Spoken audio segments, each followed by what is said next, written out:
মন্ত্রী সাইফুজ্জামান চৌধুরী জাবেদের অর্থ এবং সম্পদ পাচারের সন্ধানে নেমে চট্টগ্রামের কর্ণফুলীতে রাতভর অভিযান চালিয়ে 23 বস্তা নথি উদ্ধার করেছে দুর্নীতি দমন কমিশন দুদক। রোববার মধ্যরাত থেকে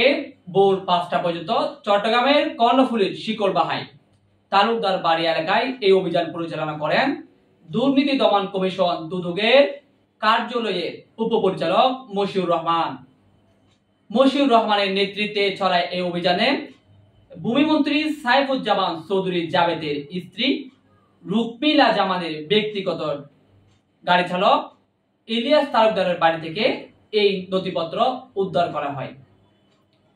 এই নথিপত্র উদ্ধারের মধ্য দিয়ে ভূমিমন্ত্রী সাইফুজ্জামান চৌধুরী জাবেদের আরো 5টি দেশে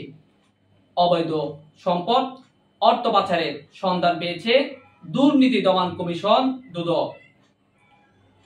দুদক সূত্রে জানা গিয়েছে গত 16